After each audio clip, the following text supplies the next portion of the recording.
The rusted lock hadn't been touched in 3 weeks. Dust sat undisturbed on the door handle of the 4th-floor walk-up, mail piled sideways in the box downstairs, and yet when the building super finally pushed the rooftop door open, he stopped mid-step. Sunlight spilled across a forest of buckets, crates, and cracked ceramic pots crowded onto 40 square feet of tar and gravel. Tomato vines climbed a rusted fire escape railing, heavy with fruit. Peppers glowed red against gray sky. A tangle of greens spilled over pot edges like something feeding on more than rainwater. No one had watered this rooftop in 21 days. There had been no rain in 12. The tenant, according to the building record, had been hospitalized and hadn't been home since. The air up there smelled wrong for a rooftop, less like tar and pigeon droppings and more like a farmer's market after rain, damp soil and crushed basil and something faintly sweet underneath it all. A rusted watering can sat empty by the door, tipped on its side, cobwebbed shut. So what, exactly, had been keeping this jungle of vegetables alive in nothing but plastic buckets and old paint cans, 3 stories above the nearest patch of soil, with not a single human hand to tend it? The super crouched beside a cracked terracotta pot and found the first clue. Roots had pushed clean through the drainage hole and wrapped themselves around the pot's underside, groping blindly for something they'd never find. A tomato plant does this instinctively, searching for stability the way a hand searches a dark room for a wall. But this wasn't just any tomato. The tag, faded and rain-warped, read, Tumbling Tom, a variety bred specifically to cascade rather than climb, engineered by growers decades ago for exactly this kind of impossible situation. Shallow containers, restricted roots, brutal exposure to wind and heat with no ground to draw from. Where a standard tomato plant sends roots 4 feet down in open soil, a container variety like this one adapts by branching sideways instead, creating a dense mat that holds moisture like a sponge instead of chasing it. It doesn't need depth. It needs density. And in that one root ball, compressed into a space smaller than a dinner plate, was already the first hint that everything assumed about vegetables needing sprawling gardens was wrong. Beside it sat a pepper plant that told a stranger story. Its leaves were curled tight, almost defensive, yet the fruit hung plump and unblemished. Peppers, it turns out, evolved in the understory of tropical forests, adapted to filtered light and irregular rainfall, meaning a rooftop's brutal afternoon sun and inconsistent watering schedule mimics something closer to their ancestral home than a manicured backyard bed ever could. The plant hadn't been struggling. It had been thriving on neglect, the way certain people bloom under pressure that would wilt someone else. A single 5-gallon bucket, painted black by decades of sun, held more heat and more history than a plot of open earth ever could, and it seemed that was everything a pepper plant had ever needed. But peppers alone didn't explain the lettuce 2 pots over, still crisp, still green, still faintly beaded with condensation, in weather that should have bolted it bitter and tall weeks ago. That lettuce sat in the shade of a taller plant, tucked deliberately, not by accident. Someone had positioned it there. Lettuce roots run barely 6 inches deep, shallow enough to survive in something as small as a repurposed yogurt tub, but only if the leaves stay cool. Whoever built this rooftop garden understood something most container gardeners learn only after their first bitter, bolted harvest. Shade isn't the enemy of small space vegetables, timing is. Position lettuce behind a taller plant, and the taller plant becomes a living parasol, cutting the harshest afternoon rays while still letting morning sun through. It was a trick passed down for generations among rooftop gardeners in dense cities, where light is abundant but soil is a rumor. And it explained the lettuce. It didn't explain how it had survived 3 weeks with no one there to water it at all. Further along, wedged between 2 chipped flower pots, a cluster of red radish tops poked from the soil like tiny flags marking buried treasure. Radishes complete their entire life cycle in under a month, sometimes as little as 25 days, meaning whoever planted these hadn't expected to be gone this long. This was a garden built for someone who intended to check it daily, harvest fast, replant faster. The radishes were a rhythm, a heartbeat, evidence of a routine interrupted.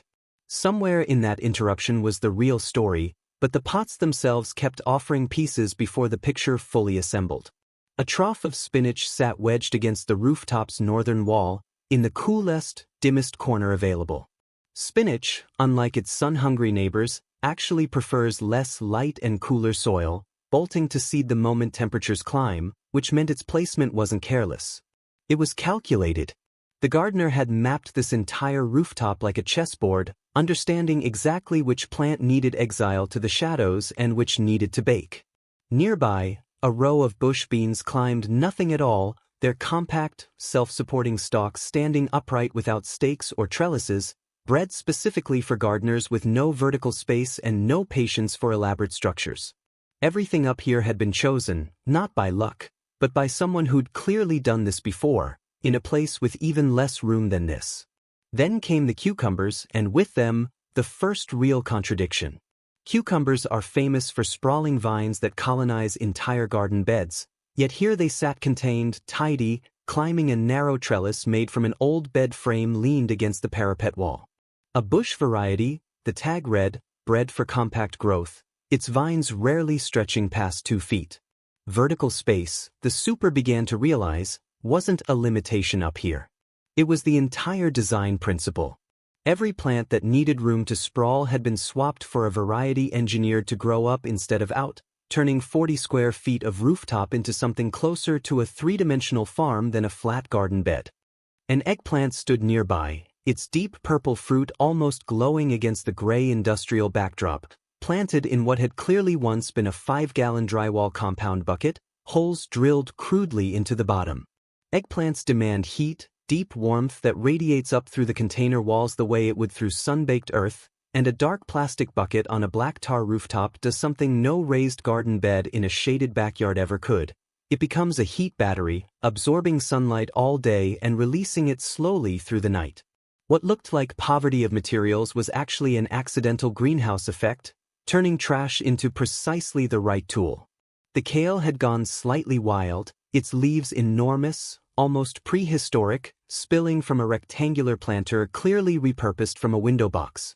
Kale tolerates neglect better than almost anything else in the vegetable world, shrugging off frost, drought, and inconsistent care with a resilience that borders on stubbornness, its leathery, blistered leaves practically daring the sun to try harder, which made it the obvious anchor for a garden meant to survive absence. Beside it, Swiss chard added a streak of color, its stalks a vivid, almost electric magenta, thriving in the same shallow soil that would have doomed a root vegetable. Chard, like kale, keeps producing leaf after leaf even when harvested repeatedly, making it less a single plant and more a renewable resource, cut and regrown for weeks without ever needing to be replanted.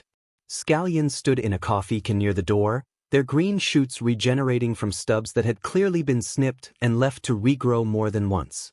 This was the detail that finally cracked the mystery open. Someone hadn't just planted these vegetables and walked away. Someone had been harvesting from this rooftop for months, maybe longer, cutting what they needed and letting the rest keep growing, treating this cramped, sun-scorched patch of tar not as a hobby but as something closer to survival. Strawberries hung from a repurposed rain gutter bolted along the railing, their runners dangling over the edge like green streamers, fruit ripening in clusters that needed no soil bed at all, just 6 inches of depth and a spot that caught morning light.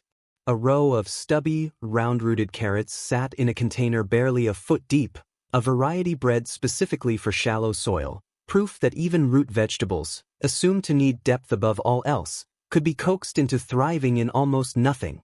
Snap peas climbed a section of chicken wire stapled to a wooden pallet, their tendrils curling instinctively around anything vertical, converting a scrap of construction debris into a living trellis heavy with pods.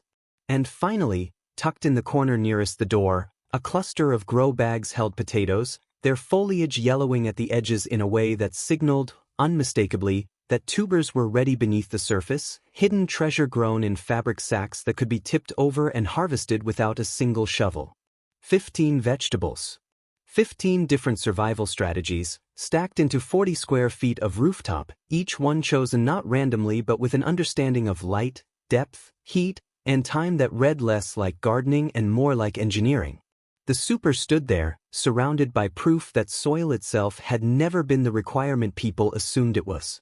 What mattered was matching each plant's true nature to whatever space was available, however small, however unlikely. The answer to who had built it, and why it had survived 3 unwatered weeks, came from the building record after all, buried under the hospitalization note. The tenant was 78 years old, a woman who had grown up on a 5th-floor tenement in a city where no one she knew had ever owned a yard, and who had spent 60 years proving, one bucket and coffee can at a time, that a yard had never been the point. The self-watering trick was simple once revealed. Buckets nested inside buckets, a reservoir drilled and filled before she left, wicking moisture upward through fabric strips for weeks at a time, an old apartment dweller's trick passed from her mother, who'd learned it from a rooftop garden of her own decades before. She came home 11 days later, walked up 4 flights slower than she used to, one hand gripping the rail, and stepped onto the roof to find every plant exactly as she'd left it, taller, wilder, and heavier with fruit than when she'd first gone. She didn't look surprised. She lowered herself onto an overturned crate, ran her fingers through a curtain of pea vines, and smiled the way someone smiles at a room full of relatives who showed up exactly when they said they would. She looked like someone greeting old friends who'd simply kept a promise made long before anyone else was watching.